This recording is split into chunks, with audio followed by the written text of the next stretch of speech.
Essa é a segunda noite dos encontros sobre performance. A primeira noite foi na semana passada, com a presença da Coco Fusco. E hoje, então, dando seguimento, a gente intitulou como uma espécie de panorama de performance hoje, como uma espécie de panorama, né, do tipo de pesquisa e performance que vem sendo feita no Brasil hoje. Então, nós temos como convidado, o primeiro convidado, Gustavo Sol, que vai fazer a primeira performance dessa noite, né? E é única, desculpe, não tem mais. Esse negócio está um pouco alto demais. E depois, então, nós vamos ter um bate-papo com o Gustavo, o Lúcio Agra e a Estela Fischer. Tá bom? Aí eu falo um pouquinho de cada um depois. Muito obrigada.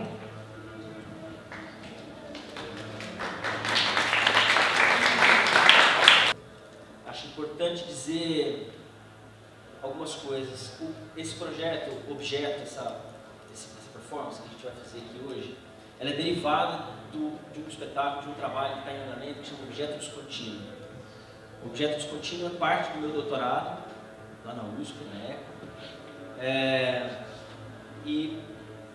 e consiste em usar um equipamento de eletroencefalografia, que é esse equipamento que eu estou usando, que é uma técnica antiga, na verdade, da medicina, para fazer um mapeamento neural das ativações neurais das diferentes formas de performatividade, das diferentes maneiras de estados de cena. E também, como parte do projeto, usar esse equipamento como uma interface cérebro-máquina. Quer dizer, para a gente poder organizar, através dos computadores, dos fluxos computacionais, organizar fluxos poéticos, a partir de alterações de consciência que ocorrem com a gente quando a gente está em cena. Esse EEG, que é esse eletroencefalograma, ele é composto por 14 eletrodos, que estão dispostos aqui na superfície do meu crânio. Eles captam as variações elétricas que estão ocorrendo na superfície do córtex cerebral, que é a camada mais externa do cérebro humano. Essas ativações elétricas, essas variações elétricas do córtex cerebral são o resultado e ao mesmo tempo elas provocam estados afetivos, estados de consciência, estados afetivos, pensamentos intencionais. Eu quero, por exemplo, levantar um caderno, fazer uma ação, né, intencional. E esse equipamento, como interface cérebro-máquina, ele consegue captar essas variações elétricas e envia tudo isso para o computador. E esse computador consegue representar isso graficamente. Essas representações gráficas, vocês podem acompanhar aqui,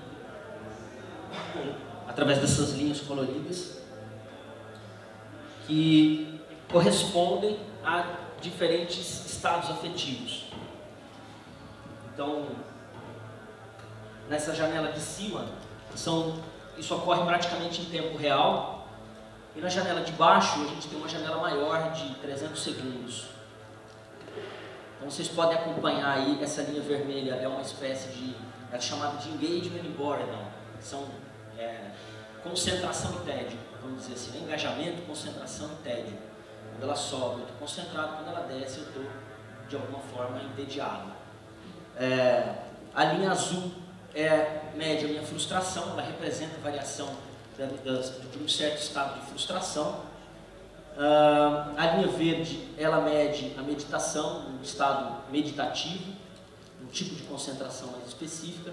A linha preta mede uma excitação chamada excitação instantânea. Na verdade, ela é basicamente uma ativação difusa no cérebro, um certo caos na superfície do córtex. E a linha laranja é a mesma variação, ela mede a mesma variação da linha preta, dessa excitação instantânea, mas ela mede uma média mais a longo prazo. Então vocês podem acompanhar isso durante o trabalho, vai observando o que acontece na superfície do córtex. O computador recebe esses dados também na forma de variações numéricas, né? Esses gráficos são só representação de variações numéricas. E, na verdade, são essas variações numéricas que a gente usa para, através de algoritmos matemáticos, através de elementos computacionais, para ativar, desativar, mudar a qualidade de sons, vídeos e textos. Que são esses elementos de multimídia que a gente está escutando agora e que a gente vai escutar ao longo do trabalho. Então, na medida em que eu estou aqui conversando com vocês, o meu cérebro está alterando e isso tudo está afetando esse vídeo que está aí, assim como as representações gráficas. Deixa eu ver se eu esqueci de alguma coisa. Acho que é isso. Agora, nada disso, quer dizer, isso tudo pode dar errado, porque o computador ele funciona quando quer. A verdade é essa. Vocês sabem disso, né? Tecnologia tem vida própria, então às vezes dá pau e ninguém sabe por quê. Então pode ser que dê algum pau, pode ser que dê alguma coisa errada. Para a gente evitar isso tudo, quer dizer, facilitar, garantir um pouco mais, garantia mesmo não tem, eu queria pedir para vocês desligarem os telefones celulares, porque eles são fontes de campo eletromagnético. Então eles realmente podem interferir nesse equipamento, porque ele é wireless. Isso aqui é uma antena. Essas ondas estão vindo para o computador através dessa antena. Então, além do que eu posso tomar choque na cabeça. Mentira. Não toma, não. Pode também me controlar através do celular. Oi.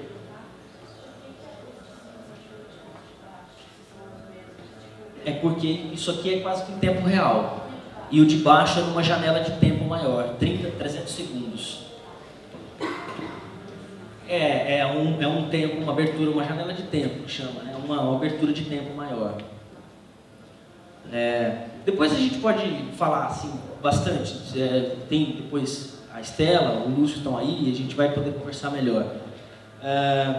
Então eu acho que sim, isso caracteriza um pouco a questão laboratorial, porque pode simplesmente dar errado. Se der errado, vocês me avisam. E aí eu conserto aqui e a gente vai seguindo. Pode ser?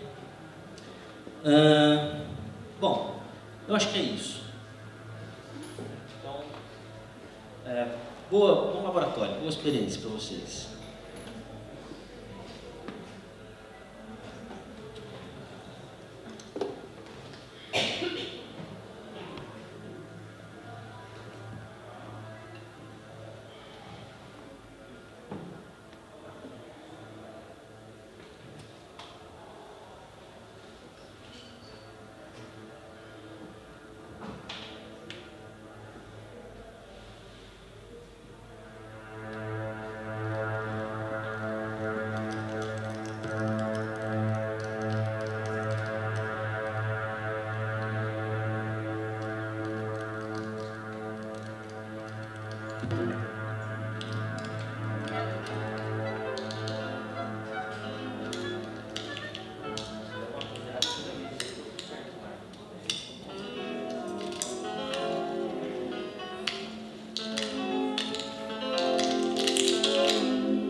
eles ficam falando, brincando, andando de skate, passeando com o cachorro, recolhendo o cocô, o xixi do cachorro com aqueles saquinhos e enfim, sei lá. E as pessoas chegavam perto de mim e tentavam falar comigo, e eu falava, não quero falar com você, quer dizer, eu preciso te dizer alguma coisa, mas fica faltando, é quase sempre morto, é quase sempre morte, é quase sempre dolorido, é quase sempre extravagante, é quase sempre do caralho, eu sei disso. Mas às vezes é preciso pescar, preciso tirar de mim mesmo. Então eu tentava falar com essas pessoas assim, eu tentava fazer com que elas entendessem que eu não podia ficar ali, que eu precisava ir embora, que eu precisava, antes de ir embora, eu precisava falar com elas. Eu falava, vem cá, conversa comigo, fala comigo. Eu não quero falar com você, mas eu preciso falar com você, então você vem aqui agora, por favor, olha, me espera, escuta, eu estou tentando falar com você, você por favor me escuta, você precisa compreender que as coisas não podem ser, você não pode fazer isso comigo, você não pode fazer isso com as pessoas que estão em volta de você, você não pode fazer isso. Você não pode fazer isso com ele, você não pode fazer isso com ela, você não pode fazer isso com a gente, você não pode fazer isso com você. Você não tem esse direito, não, você não tem. Você acha que tem, as pessoas acham que têm direitos, mas elas simplesmente não têm. Chega uma hora que a gente não tem mais direito. E o direito, essa liberdade, isso não é real. Não é real. Você não pode ficar doido se você quiser. Você não pode. Porque a ciência não deixa, porque a cultura não deixa, porque a escola não deixa, porque a televisão não deixa, porque ninguém deixa. Então você não vai fazer isso. É tudo muito simples. É só pegar essa coisa que está escorrendo de você, jogar no chão, que essas pessoas que estão aqui catando cocô do cachorro delas, com esses saquinhos na mão, elas vão catar também. É só você dizer, é só você aprender a falar, é só você conseguir compreender. E eu conversava, eu falava, e de repente isso que está acontecendo ali, naquele exato momento, que é sempre uma coisa sempre do presente. Então aquilo que era presente naquela hora começou a ficar difícil, e eu falava, eu tentava argumentar, mas os dentes da minha boca começaram a andar, a trocar de lugar, os dentes trocavam de lugar, e de repente as palavras tinham dificuldade de encontrar os seus caminhos, porque eram os dentes que estavam fora do lugar. Os dentes atravessavam de um canto ao outro da boca, de baixo para cima, trocando do maxilar ao queixo, do queixo ao fundo da boca, e esses dentes do fundo da boca vinham para...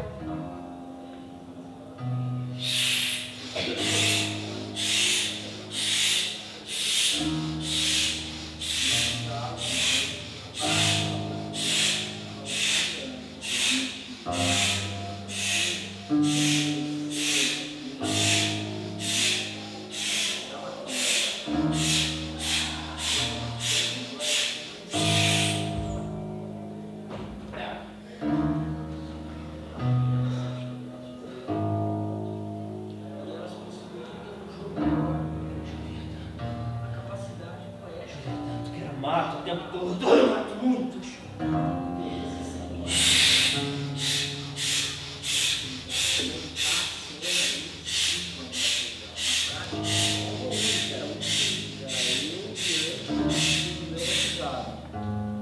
Do acionamento poético dos estados do corpo através da respiração. Isso é quase um processo análogo ao que eu estou fazendo conduzido por uma dinâmica que é análoga, acionamento do software em relação ao acionamento da respiração. Me dá uma possibilidade de estudar os princípios para a experiência estética, a materialidade do espaço e influência. O espaço, a relação matemática é outra, porque ela é só um padrão, é apenas uma representação dessa relação concreta e material do som do espaço. Portanto, o número também é matéria.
Essas imagens são escolhidas previamente?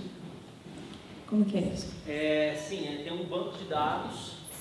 Tem que falar no microfone. Tem um banco de dados e essas imagens, esses sons, eu posso modificá-los no tempo, na duração, na posição dele na timeline. Os vídeos, os sons, quando eles entram no computador, eles viram uma timeline, né? Tipo o iTunes, por exemplo, vai rodando aquela bolinha, né? Eu posso variar aquilo, então a música pode ir para frente ou para trás. Vou sentar aqui, tá? Na medida que esse equipamento capta essas variações elétricas na superfície do meu córtex. Quando eu entro no computador, isso vira tudo fluxo numérico. Os gráficos, eles representam aqueles estados afetivos que eu mencionei no começo, e quando eles entram, eu tenho acesso àqueles gráficos na forma de número. Então o gráfico, por exemplo, ele começa no zero, a linha começa no zero, por exemplo, ou ela desce, vai para menos x ou para mais, menos 100 ou mais 100. O que acontece é que dentro de um outro software chamado Isadora, que é um software de manipulação de som e vídeo para palco, criado para dança, na verdade, eu consigo, dentro do Isadora, eu tenho esses gráficos na forma de variações numéricas. Agora, alguns gráficos, eles variam muito pouco. Então, eu uso, dentro desse software, eu uso as regras matemáticas para poder amplificar o sinal, diminuir o sinal, entendeu? Somar com outro sinal, subtrair de um sinal que está mais forte. E aí vai construindo assim. Você quer saber se isso é aleatório, se é o computador que escolhe isso. Pode fazer programação assim, dá para fazer. Mas isso precisa de um processamento mais robusto, nem sempre dá certo, porque na hora que a gente precisa de um ajuste muito sutil, muito fino, de computação que talvez outros softwares... Esse software dá para fazer também aqui, o processamento é muito pesado para isso. O computador escolher dentro de um banco de memórias, aí começa a dar problema, entendeu?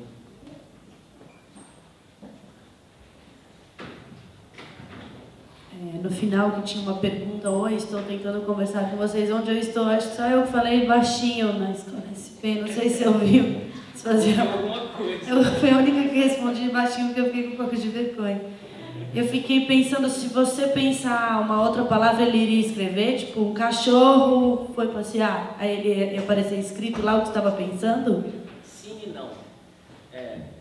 Sim e não. O que acontece é o seguinte, com esse software, com esse equipamento, eu consigo codificar algumas ações cognitivas intencionais, pensamentos intencionais muito específicos. Tem alguns, e eles são representados, que agora apagou aqui, eles são... Eu não vou mostrar para você, porque senão não vai funcionar. Porque é mais ou menos assim, né? Bom, tem um cubo, tem um objeto virtual, um cubo virtual que se move. Então eu posso associar, codificar esses movimentos. Quando o cubo vai para cima, o vídeo fica mais brilhante. Quando o cubo vai para baixo, o vídeo fica mais escuro. Assim com os textos. O que eu fiz ali foi isso. Eu controlo um cubo virtual com pensamento. E isso modifica a qualidade daquilo que está escrito lá. Agora, o NumPy, que também, a primeira vez eu olho e repito. Na terceira vez que o vídeo está mais claro, eu controlo o vídeo. Então ele vai para frente ou para trás, e o NumPy que faz assim com a mão. Né? Então eu controlo, de certa forma, o movimento dele. O que acontece é o seguinte, eu não sei exatamente por que isso acontece, mas, de alguma forma, o equipamento, ou a nossa memória, a nossa imaginação, ela funciona por associação. Então, às vezes, eu não estou pensando no cubo flutuando, porque isso é só uma representação computacional. Eu estou pensando, de fato, no NumPy fazendo assim. Nem no vídeo indo para frente ou para trás, nem na timeline eu estou pensando. Eu estou pensando no vídeo se movendo, e aí ele se move. Por quê? Eu acredito, isso está surgindo agora nesse trabalho, na experiência, tem mostrado isso, na verdade, que me parece que há uma associação entre as duas ações. Uma ação cognitiva que funciona como um feedback do software, que é o cubo flutuando, que é um feedback positivo, né? Mas ao longo do tempo, de acordo com a performance, de acordo com o trabalho, o computador vai aprendendo que esse feedback positivo se dá com aquilo com o texto que escreve, entendeu? Então eu penso no texto escrevendo. Agora, eu poderia fazer, como ela sugeriu, um banco de palavras e brincar com essas palavras. Só que isso depende de mais estudo e mais pesquisa. O objetivo é mais ou menos esse, né? Porque aí fica uma criação mais fluida, né? O que era a mesma linha azul?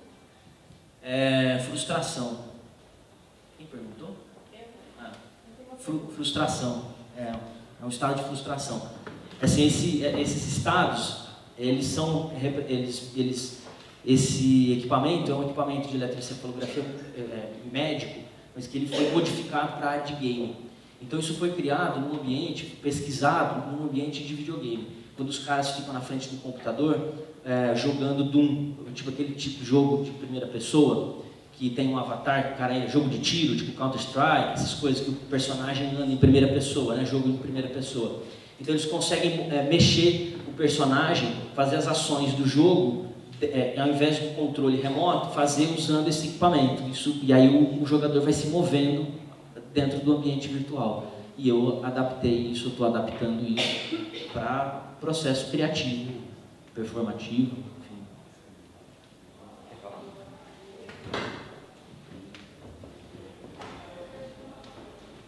Durante a performance você para, às vezes, para ir até o computador. É só para ver se está tudo certo? É para disparar algum vídeo que não foi disparado pelo cérebro? Ou faz parte? As duas coisas, assim, tudo faz parte, porque é uma experiência que eu nunca sei como ela vai se dar de verdade. Porque a tecnologia trava, dá pau, o computador ele não aguenta esse nível de processamento, porque o processamento em tempo real é muito alto, né? Exige muita força do computador. E o corpo é um processo, né? Agora, por exemplo, nunca aconteceu isso. Das outras vezes eu fiquei mais tranquilo quando eu conversava com a plateia. Aqui eu acho que essa relação mais palco, plateia, essa coisa mais institucional assim, eu fiquei muito nervoso. Meu nível de ansiedade sobe, isso modifica todo o meu sangue.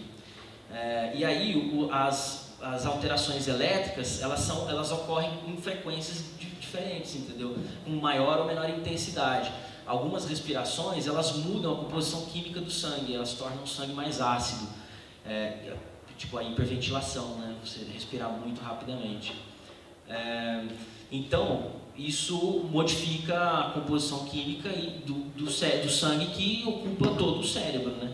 Então, isso vai modificar também o funcionamento dele. Então, algumas coisas algumas respirações funcionam melhor quando eu estou mais relaxado, outras funcionam pior. Né? Hoje eu fui ali porque eu tenho esses gráficos que vocês olham para acompanhar, é um programa que está caindo assim sempre, ele não está, não sei porquê, plugin, essas coisas, né? Detalhe da computação que interfere, né? Mas eu acho que faz parte, não me incomodo com isso, assim, entendeu? A ideia, assim, nosso interesse é que possa ficar com monitores para a plateia, para que ela possa acompanhar isso sem depender daqui, entendeu? Só que há um nível de processamento muito alto para isso.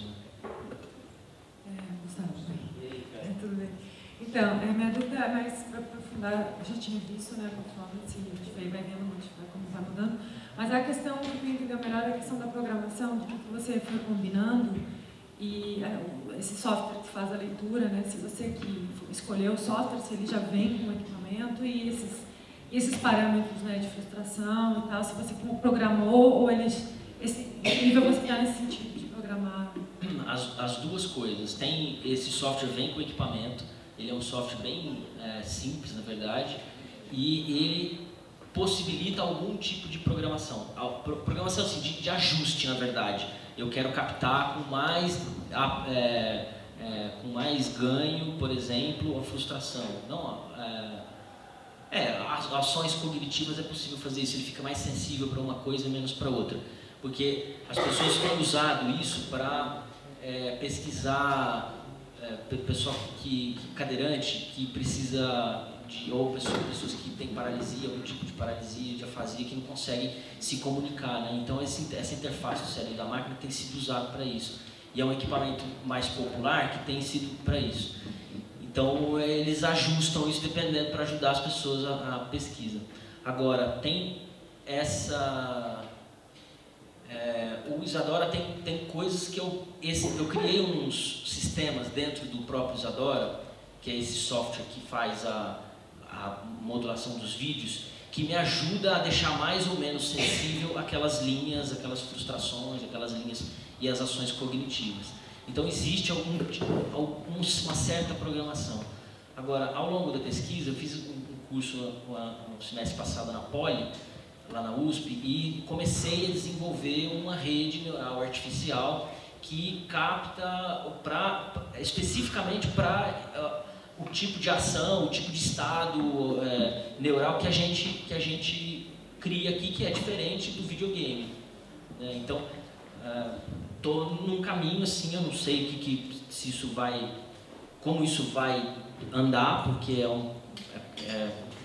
é uma área que, né, eu estou estudando agora, eu comecei a estudar programação agora, enfim. Oi, tudo bom? Eu queria saber, na verdade, se você já tentou fazer essa experiência com aqueles equipamentos de estudos da eletroencefalograma mesmo, que tem por exemplo, no hospital, por exemplo. No hospital. Você já tentou fazer essa comparação entre o seu e o nível de captação é o mesmo, praticamente. Ele tem 5% de diferença negativa, que eles chamam. Quer dizer, um equipamento médico usado desses que custa 5, 10, 20 mil dólares, ele tem pouca diferença. Algumas diferenças são muito significativas para quando você está usando na medicina e precisa achar um tumor no cérebro, precisa identificar diferenças muito sutis de funcionamento elétrico em áreas mais internas do sistema nervoso central. Agora, para mim, não sinto necessidade disso. Para o que eu estou fazendo, ele funciona. É isso. Acho que agora, na verdade, eu vou chegar mais próximo desses equipamentos e desse tipo de pesquisa médica para poder avançar mais na construção da rede neural e coisa. Esse é um objetivo, assim. E a outra pergunta que eu queria era sobre a questão conceitual do seu trabalho. Você poderia falar um pouco a respeito? Assim? Qual questão conceitual? O que te levou o que te motivou nesse sentido a estar fazendo essa pesquisa entre vocês conseguem me expressar? Eu também não sei se eu consigo responder essa pergunta, porque assim, a gente pode pegar vários projetos de instituição de pesquisas e tudo quanto é lugar, que as respostas para essa pergunta ela é muito comum. Né? Por que você quer estudar o que você está estudando? Por que você quer, né? Justifique o seu projeto. Eu não sei se é isso que você está perguntando.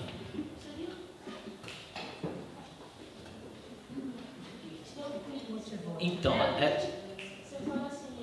quero pesquisar. Então, eu fiz essa pergunta, esse interesse é muito antigo. Eu sempre fui ligado à área de pesquisa. Em 1998, eu tinha um grupo na Unicamp, eu sou formado lá, e a gente desenvolvia bastante trabalho com muita gente, etc. E meu interesse sempre foi entender o que acontece com o nosso corpo enquanto a gente está em cena. E o cérebro é corpo.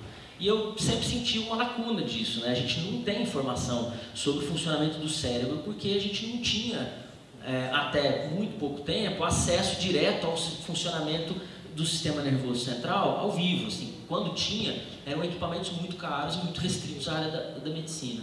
Agora, com essa popularização, é mais fácil isso. Mas em 98, eu já tinha interesse em fazer isso. Não era possível porque não tinha equipamento e as pessoas não tinha... Esse tipo de coisa não era discutido nas artes. Falaram para mim assim, você quer usar elementos da ciência dura para validar conhecimento artístico. Eu falei, não é isso. Mas eu também não sabia o que dizer e eu também não sabia o que fazer. Então isso passou. No mestrado eu queria fazer isso também, com ativação neural direto do trabalho do ator, mas eu também não existia isso em 2006. Esse equipamento é um equipamento de 2009. Na verdade, ele é muito recente. Então, é isso assim, o que me motiva eu não consigo, essa é a minha obsessão.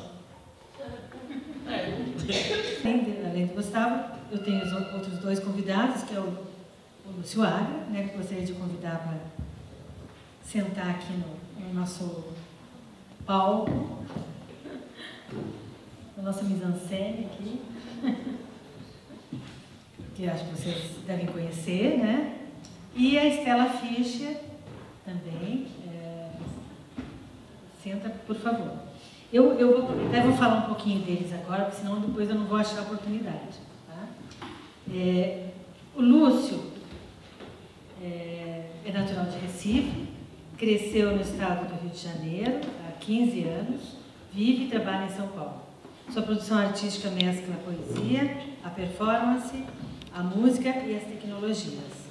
Também é professor de performance na graduação em comunicação das artes do corpo da PUC-SP, mesma instituição na qual se doutorou em comunicação semiótica com a tese Monstruvismo, reta e curva das vanguardas, recentemente publicada pela Perspectiva em 2010. Prepara um novo livro sobre a performance no contemporâneo. É um currículo modesto, porque na verdade ele faz muito mais do que isso. Né? A Estela,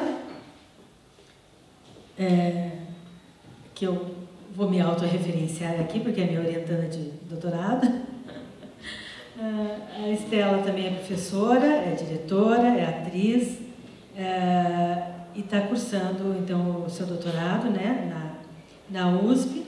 E deixa eu dar uma puladinha aqui. É autora de um livro que vocês podem encontrar também por aí, né, da editora Ocitec, de 2010, que se chama Processo Colaborativo e Experiências de Companhias Teatrais Brasileiras. Ela é responsável ainda pelo coletivo Rubro Obsceno, que trabalha na intersecção entre performance, teatro, dança e as questões de gênero em São Paulo. Ela atualmente é professora do Centro Universitário Belas Artes. Faltou alguma coisa? Lúcio, alguma coisinha mais? Então, o nosso tema de hoje é um pouco, digamos, panorâmico. Né? A gente pensou em falar um pouco das diferentes pesquisas em performance, para, de certa forma, situar o que está se fazendo hoje no Brasil, São Paulo, talvez, né, para não ser tão ampla assim, o que se está fazendo em pesquisa e em performance. Então, não sei qual dos dois começaria. Pode ser? Então, a nossa ideia é essa, né? eles cada um dos convidados fala um pouco do ponto de vista que escolheu. No final a gente volta a conversar e vocês, por favor, daí vocês guardem as suas perguntas. Ai, desculpe. Oi, boa noite. Primeiro, obrigada, Beth, generosa. Tá? Então, acho que a minha fala ela tem um recorte muito preciso dentro desse panorama que é o título do encontro, a performance hoje, né? Eu fiquei então de falar brevemente sobre o aspecto das mulheres performers, né? Principalmente trabalhos que de alguma forma estejam vinculados às questões de gênero e o tratamento do corpo político.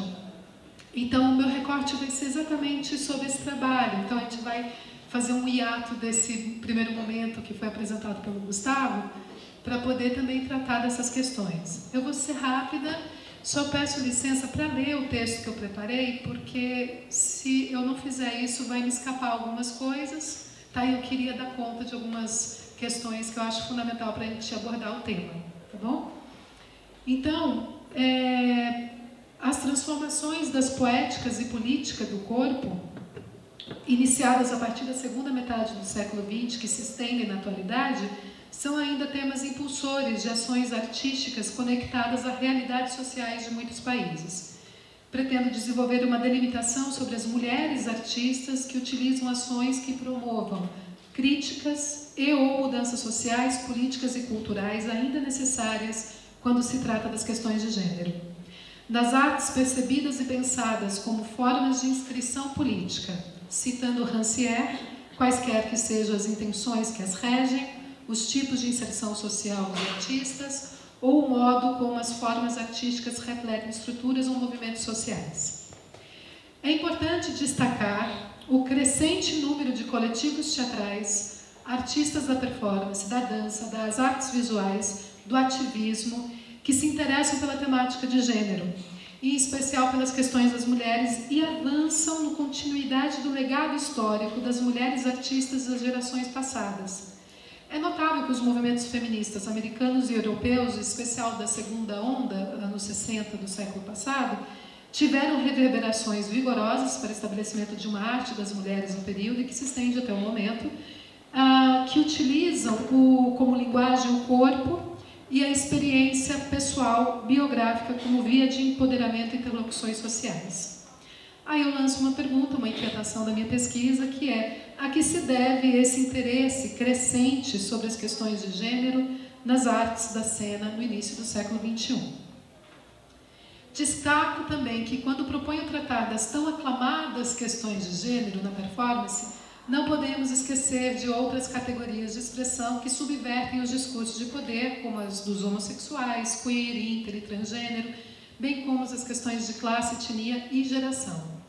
Nesse sentido, precisaríamos pensar como tem feito a demanda das novas teorias feministas e de gênero numa ressignificação do termo gênero que abrigue uma amplitude de significados, na sua maioria associada à identidade, subjetividade, sexualidade, considerando o meio social, político-cultural nos quais se inscreve. Eu queria destacar, eu lancei aqui alguns apontamentos da teoria dos estudos de gênero. A gente vê uma forte incidência, com frequência, a partir dos anos 80, o movimento feminista, tanto europeu quanto americano, se utilizando do termo gênero para tratar das mulheres, ou seja, era uma utilização do termo gênero, mas que queria dizer as mulheres. Em seguida, a gente vê, na continuidade desse processo histórico de desnaturalizar o gênero e na busca por desmontar esse conceito binário masculino e feminino como ideal identitário, a gente tem toda aquela teoria valiosa da Judith Butler, né, na qual que ela defende que gênero é uma contínua estilização do corpo, um conjunto de atos repetidos no interior de um quadro regulatório altamente rígido. E essa rigidez se dá a partir de uma heterossexualidade normativa imposta pelos dispositivos culturais e políticos hegemônicos. De acordo com Butler, gênero é um efeito de discursos, o gênero é performativo. E eu queria dar destaque, já que a gente está falando das questões de gênero aqui nesses corpos políticos, a uma autora espanhola, nova, teórica de gênero, que ela defende que gênero é uma noção necessária para o aparecimento e desenvolvimento de uma série de técnicas farmacopornográficas de normalização e transformação do ser vivo. O gênero agora aparece como sintético, maleável, variável, suscetível de ser transferido, imitado, produzido e reproduzido tecnicamente. Preciado localiza essa ideia de farmacopornografia na crítica à indústria farmacêutica e à indústria audiovisual do sexo, que para ela são os dois pilares do capitalismo contemporâneo. E eu queria ler um trechinho dela que eu acho bem interessante para a gente ter uma noção de como tem sido tratado, inclusive nas artes, o gênero. E ela diz assim, nas palavras da Preciado: o gênero do século XXI funciona como um dispositivo abstrato de subjetivação técnica. Se cola, se corta, se movimenta, se cita, se imita, se traga, se enxerta, se digitaliza, se transfere, se download, se aplica, se falsifica, se permuta, se subtrai, nega, renega, muda. O gênero funciona como um programa operativo através do qual se produz percepções sensoriais que tomam a forma de afetos, desejos, ações, crenças e identidades. Em sua opinião, Preciado defende que não há dois sexos, mas uma multiplicidade de configurações genéticas, hormonais, cromossômicas, genitais, sexuais e sensuais. Não há, na verdade, do gênero, do masculino e do feminino fora de um conjunto de ficções culturais normativas. Feitos esses apontamentos teóricos, pequenos apontamentos teóricos, então eu tento agora direcionar para um recorte da prática de algumas artistas, então, da performance. Gênero, normalmente, ele está associado a uma arte de subversão aos discursos de poder. Então, a gente tem um legado histórico, né? Como Dina Payne, Ana Medienta, Hannah Wilke, Yoko Ono, Linda Montano, Orlan, Cindy Sherman, Marina Abramović, Letícia Parente, Márcia X, enfim.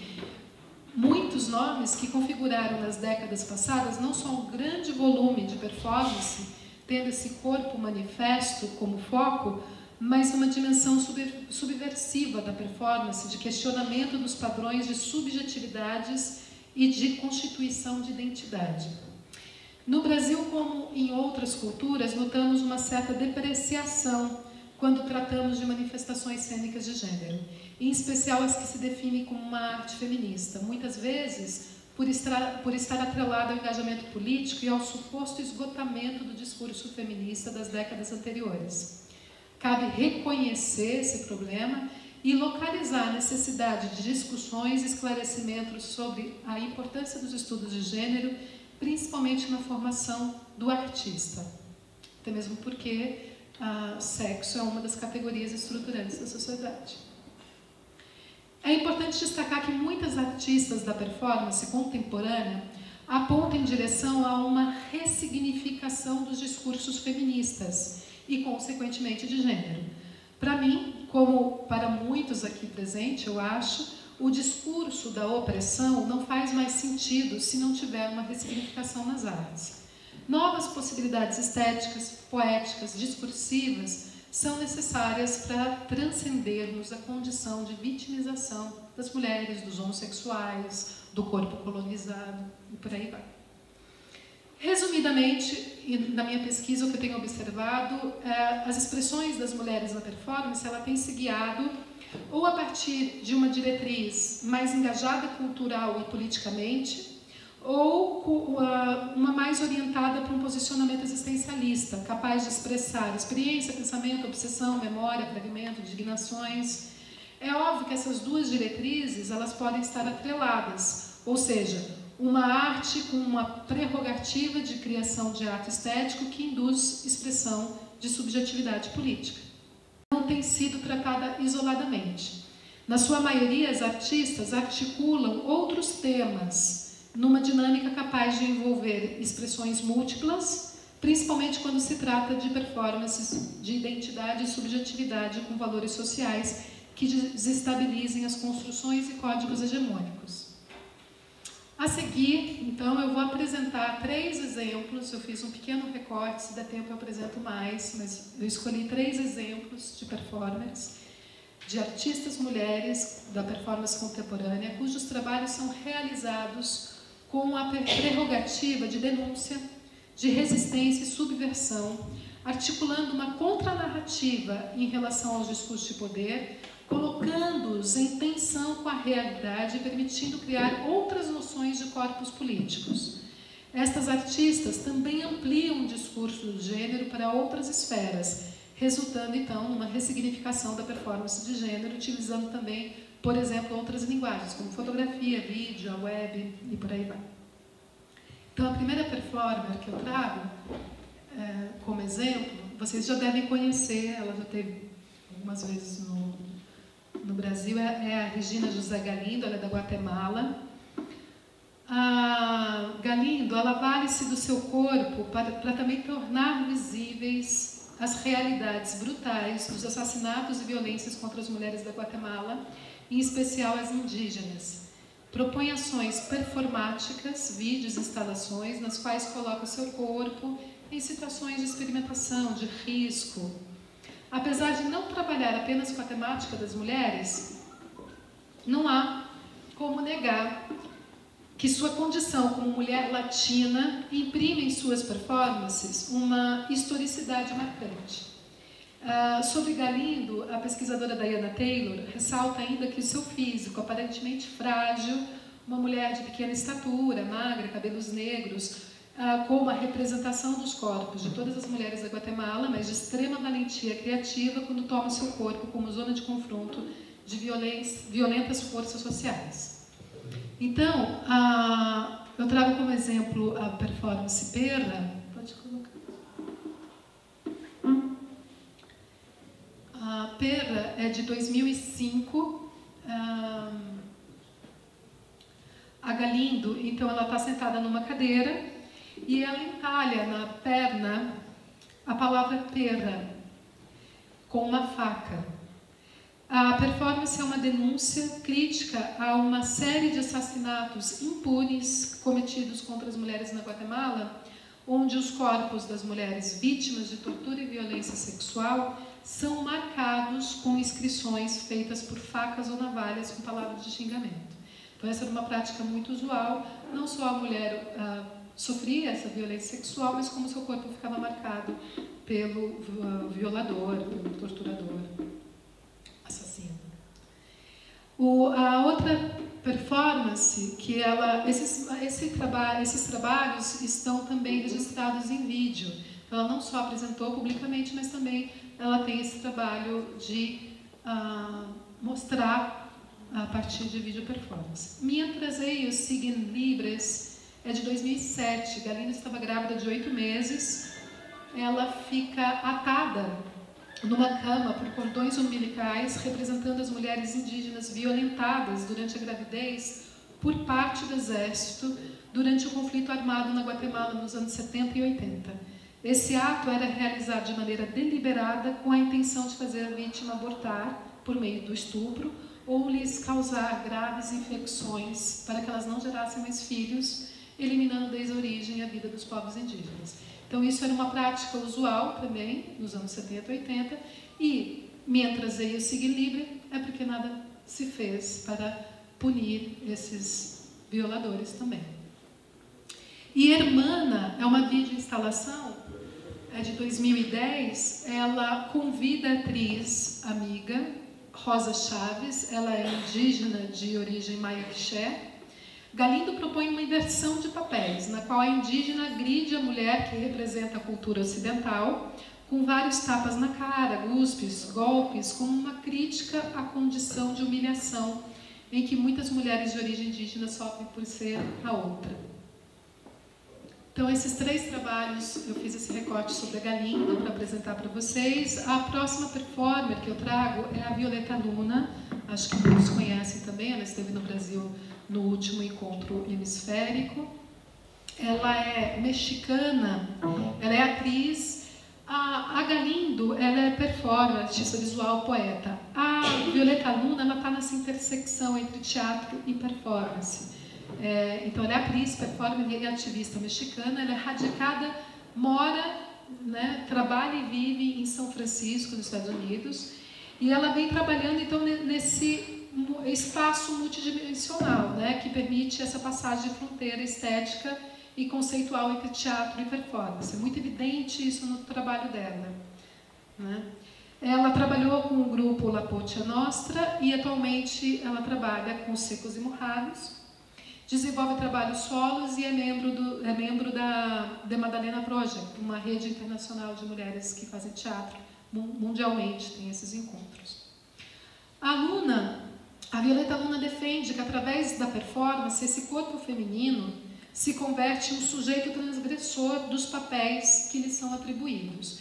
Aqui tem um ponto importante que eu gostaria de lançar para a plateia também, que é engraçado, né, assistindo a performance do Gustavo, é muito evidente, quando o homem está em performance, em estado de performance, é um homem falando da condição humana.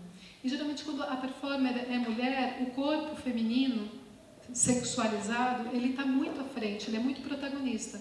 Então é uma performer falando das questões das mulheres. Então